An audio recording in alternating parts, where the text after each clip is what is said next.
Welcome to క్రిక్విక్. మరిన్ని interesting cricket updates కోసం మా క్రిక్విక్ ఛానల్ ని లైక్ చేయండి, షేర్ చేయండి, సబ్స్క్రైబ్ చేయండి. అలాగే పక్కనే ఉన్న బెల్ ఐకాన్ ని క్లిక్. ఐపీఎల్ చరిత్రలో అత్యంత విజయవంతమైన జట్టు అనగానే టక్కున గుర్తుకు వచ్చేది ముంబై ఇండియన్స్ టీమే.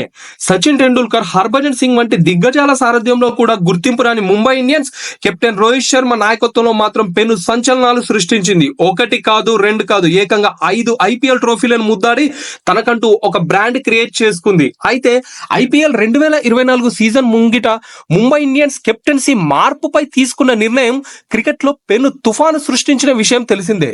జట్టుకు 5 టైటిళ్లను అందించిన రోహిత్ శర్మకు బదులు హార్దిక్ పాండ్యాను కొత్త కెప్టెన్ గా నియమించడం ఆ జట్టు అభిమానులను షాక్ గురి చేసింది. దీంతో ఆ ఫ్రాంచైజీపై పెద్ద ఎత్తున విమర్శలు వస్తున్నాయి. తాజాగా ఈ అంశంపై ముంబై జట్టు కోచ్ మార్క్ బౌచర్ స్పందించి అసలు కెప్టెన్సీ మార్పు వెనుక అసలు కారణాన్ని వెల్లడించాడు.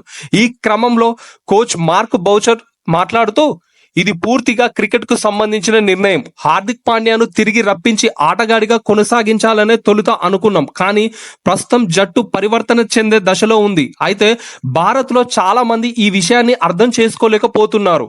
కెప్టెన్సీ మార్పుతో తీవ్ర భావోద్వేగాలకు గురవుతున్నారు. అయితే ఉద్వేగాలకు, భావోద్వేగాలకు అతీతంగా కొన్నిసార్లు కఠిన నిర్ణయాలు తీసుకోవాల్సి ఉంటుంది. ముందుగా చెప్పినట్లుగానే ఇది పూర్తిగా క్రికెట్ కు సంబంధించిన విషయం. రోహిత్ శర్మలోని ఆటగాడిని మరోసారి అత్యుత్తమ స్థాయిలో చూడాలని అనుకుంటున్నాం. రోహిత్ గనుక ఆటను పూర్తిగా ఆస్వాదిస్తే స్వేచ్ఛగా పరుగులు రాబట్టగలడు అని మార్క్ బౌచర్ పేర్కొన్నాడు. ఇదిలా ఉంటే గత 2 సీజన్లలో రోహిత్ శర్మ బ్యాటర్ గా స్థాయికి తగ్గ ప్రదర్శన చేయలేకపోతున్న విషయం తెలిసిందే.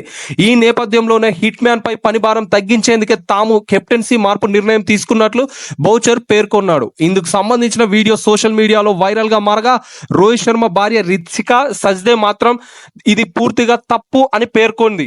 మార్క్ బౌచర్ చేసిన కామెంట్లలో అసలు నిజం లేదు అని ఫైర్ అయింది. ప్రస్తుతం రితికా సజ్దే చేసిన కామెంట్లు సోషల్ మీడియాలో వైరల్ గా మారాయి.